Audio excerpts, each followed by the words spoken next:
Akhirnya setelah mengumpulkan niat berminggu-minggu, jadi juga nih guys, kamu bikin lapis tenunnya. Ternyata cara bikinnya itu gampang banget loh guys, cuma memang perlu kesabaran setebal dompet. Nah ini hasilnya juga bagus banget ya guys, langsung aja kamu mau bagiin resepnya ke kalian. Nah untuk bahan yang pertama kamu pakai 5 saset santan kara yang kemasan 65 ml. Kemudian campur santan kara dengan air sampai totalnya menjadi 2400 ml. Setelah itu ini kita masak dulu sampai mendidih supaya hasil lapisnya bisa lebih awet. Kalau udah mendidih, matikan kompor kemudian sisihkan terlebih dahulu ya guys. Nah selanjutnya siapkan wadah besar untuk bikin adonan kue lapisnya. Ini kita campur dulu tepung terigu, tepung tapioka dan juga gula pasir. Kemudian kita masukkan air santan kara tadi yang udah dimasak ini secara bertahap. Pastikan untuk air santannya ini sudah dingin atau minimal hangat kuku ya guys. Nah setelah adonannya tercampur rata, siapkan 3 wadah kecil. Kemudian untuk 2 wadahnya diisi dengan adonan sebanyak 150 ml dan 1 wadahnya diisi dengan 75 ml adonan. Ini tuh untuk adonan motif tenunnya ya guys, kalian bisa kasih warna sesuai selera. Kalau kamu di sini pakai warna merah, kuning dan juga hijau. Masing-masing wadah ini kita tambahkan dengan 1 sendok makan tepung tapioka, kemudian adonannya dimasukkan ke dalam wadah kecil seperti ini ya guys. Selanjutnya ambil lagi 750 ml adonan, kemudian kasih pewarna biru ini untuk nanti bingkainya. Nah dan sisa adonannya ini untuk adonan pembatas dan juga adonan frame, ini kita kasih pemutih makanan ya guys. Nah dan ini semua adonannya udah siap, sekarang kita lanjut ke proses pengukusan. Pastikan kukusannya sudah panas, masukin loyang yang udah diolesi dengan minyak. Kemudian untuk lapisan pertama ini kamu pakai yang warna biru sebanyak 180 ml. Ini tuh disebutnya lapisan bingkai pertama ya guys, dikukus selama 5 menit terlebih dahulu. Kemudian tuang lapisan kedua atau lapisan frame yang warna putih sebanyak 180 ml.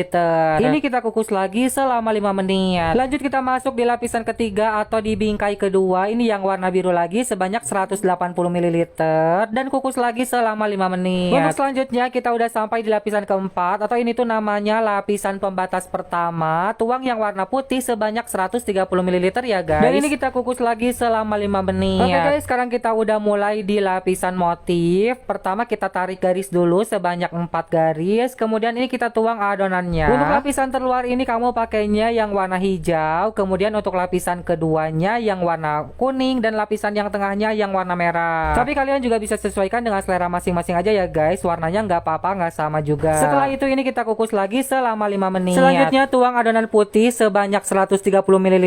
Ini untuk adonan pembatas kedua ya guys. Kemudian kukus lagi selama 5 menit. Sekarang kita udah sampai di lapisan motif yang kedua. Ini kalian tuang adonannya geser ke kiri sedikit ya guys, mengikuti garis sebelumnya. Untuk susunan warnanya juga kalian samakan seperti sebelumnya ya guys. Ini kalian bisa ikuti caranya seperti di dalam video. Setelah itu kukus lagi selama 5 menit. Lalu tuang lagi lapisan pembatas sebanyak 130 ml yang warna putih dan ini kita kukus lagi selama 5 menit. Pokoknya guys kalian itu lakukan hal yang sama secara berulang sampai adonan yang warna hijau di sebelah kiri ini mentok ke loyang ya guys. Itu artinya kita udah sampai di lapisan motif tingkat kelima, kemudian dikukus lagi selama 5 menit. Setelah itu tuang adonan pembatas, kemudian ini kita kukus lagi selama 5 menit. Sekarang kita udah sampai di lapisan motif yang keenam. Ini kita geser sedikit ke kanan dari lapisan sebelumnya. Oh ya guys, setiap sebelum menuang adonan, pastikan ini kalian aduk atau kocok terlebih dahulu adonannya ya guys. Dan ini kita kukus lagi adonannya selama 5 menit. Lalu tuang adonan pembatas sebanyak 130 ml yang warna putih dan ini kita kukus lagi selama 5 menit. Selanjutnya kita ulangi lagi langkah seperti tadi. Ini kita tuang adonannya, geser ke kanan lagi. Ini tuh kalian lakukan terus secara berulang dari adonan motif, adonan pembatas, adonan motif, adonan pembatas sampai adonan motif yang warna hijaunya ini mentok ke arah kanan. Itu artinya kita udah sampai di lapisan motif yang terakhir atau lapisan motif yang ke-9.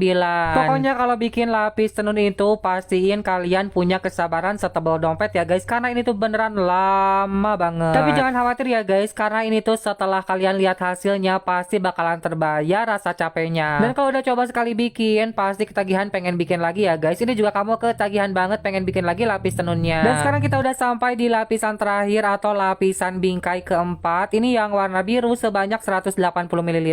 Dan untuk lapisan terakhir ini kita kukus selama 30 menit ya guys, supaya kue lapisnya benar-benar mateng. Nah dan ini dia guys, setelah melewati perjalanan yang begitu panjang, akhirnya kue lapis tenunnya mateng juga. Ini kita simpan dulu kurang lebih selama 5-8 jam atau kue lapisnya ini benar-benar dingin baru bisa dikeluarkan dari loyangnya. Nah dan kalian bisa lihat sendiri ya guys, ini setelah kamu potong motif kue lapis tenunnya ini benar-benar cantik banget, warnanya juga keluar. Hasil kue lapisnya juga ini kenyal dan pastinya enak banget ya guys. Rasa capek sama pegel tuh langsung hilang ya guys kalau lihat hasil sebagus ini. Nah mungkin segitu dulu resep dari Kang Mul kali ini. Semoga bermanfaat ya guys. Next kita bikin apa lagi nih?